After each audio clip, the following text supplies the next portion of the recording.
Hey, I'm Todd. Thanks for choosing to watch my video, and if you would subscribe it, like it, all that stuff, that'd be great. Otherwise, enjoy the video, and I hope it gives you the information you need and is helpful to you. Take care. So I do get a lot of comments with people saying I have saved them a lot of money, and I do get questions, hey, can I send you some money somehow? And now there is a way, if you so choose, called fan funding. You'll find it on the channel page right there. We're doing the front disc brakes on a Subaru Outback 2011 model year, and 21 millimeter lug nuts. So we want to break them loose, left to loosen, right to tighten. So we got 5 of them, so we'll break them loose a turn or two, and then go ahead and jack up your vehicle. Use safety stands, use what you need to protect yourself, and we'll get the tire off and get to the brakes behind there.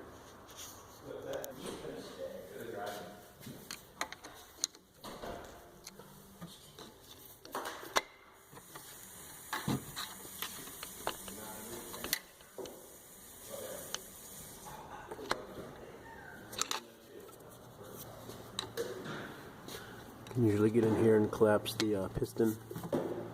Get it between the rotor and the pad. Usually just push back.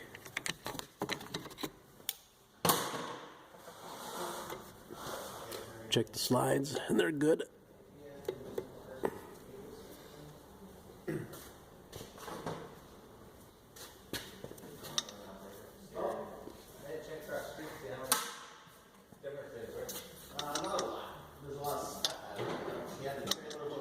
Say 14 millimeter here, and 14 millimeter for the bracket.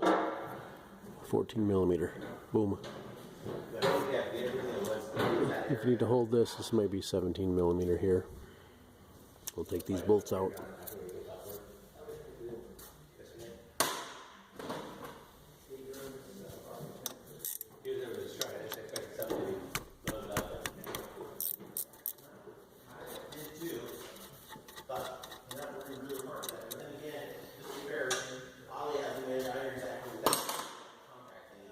You can actually get away with probably just doing one if you want. Flip that up, get access to your brake pads.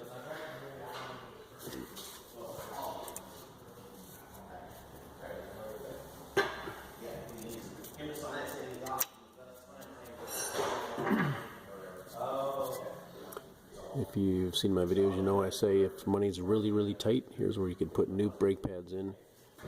Drop it back down after you finish collapsing the piston with a channel locks or a C-clamp, and be on your way in no time. But we're going to replace rotors on this as well. So take these 2 bolts out here, and we'll get this caliper bracket assembly off.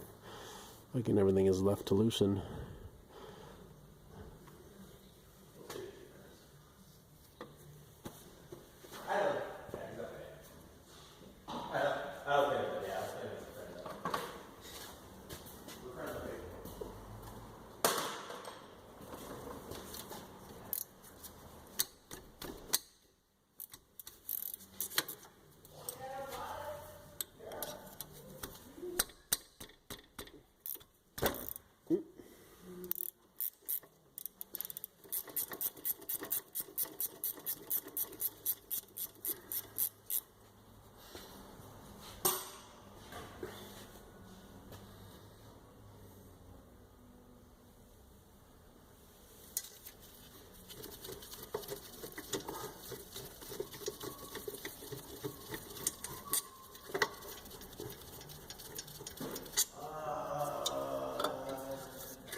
This just slides off.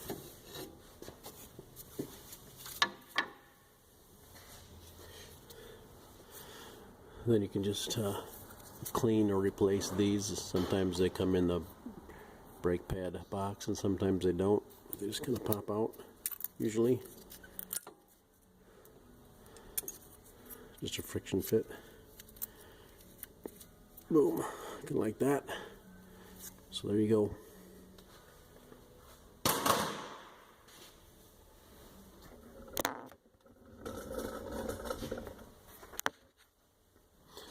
And the rotor should just slide off. If it doesn't, it has two bolts here, holes threaded, 8 millimeter by 1.25. You can put a couple screws in there and screw it in, and then pull the rotor off.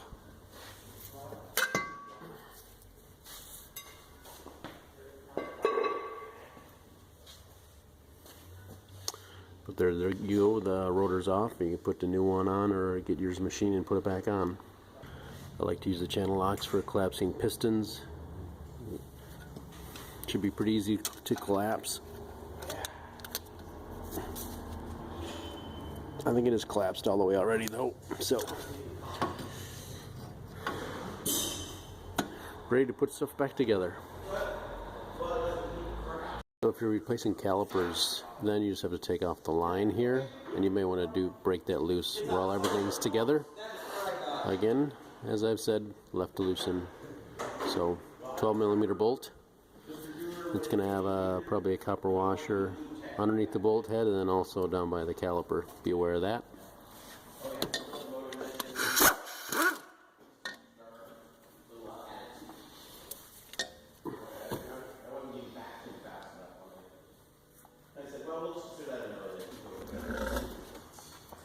Got some brake fluid flowing out of the banjo bolt, so oh, there's one washer.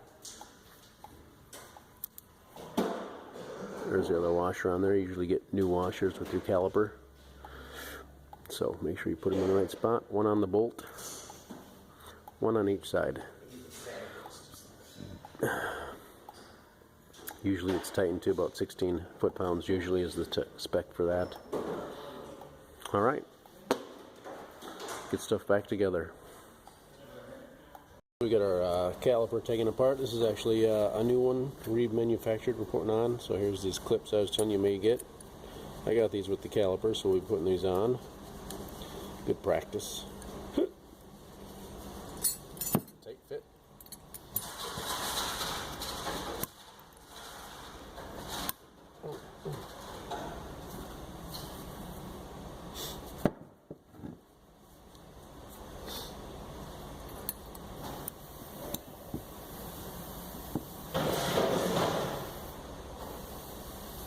That's really all there is to it, and we'll mount it back on the vehicle.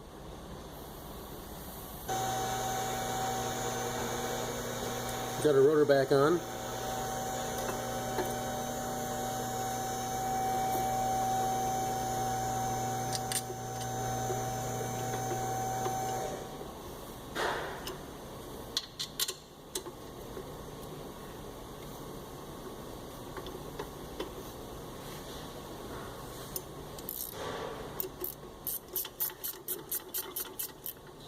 Now we'll just tighten these bolts.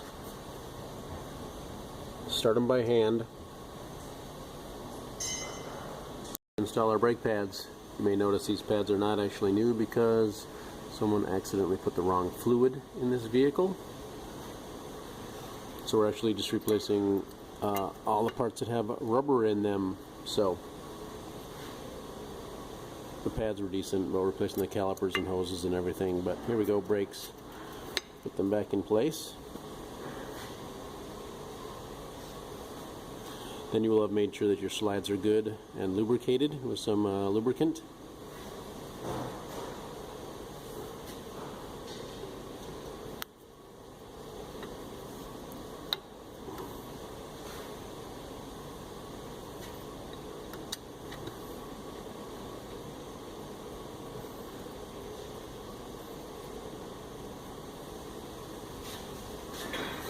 And there we are. That is pretty much everything for replacing your rear brake pads on your 2011 Subaru Outback. I'm sure it'll work for other models and makes and years. Pretty basic setup. And we'll go ahead and if you replace the caliper, we need to of course mount our brake hose back on, and we'll need to bleed it at the bleeder screw here, and we'll check the master cylinder for the level of fluid and top off as needed. Bleeding your brakes, here's bleeding your brakes or replacing your brake pads and claps and pistons. Here's your brake master cylinder right here. It's got a maximum, you can see probably.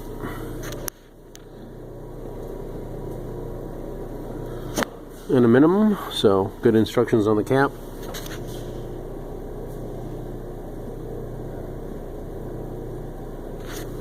So you can just take the cap off and add .3 brake fluid, or if you have a clean rag or something, if it's a little over full, you can take a little bit out with a rag or maybe some kind of suction device.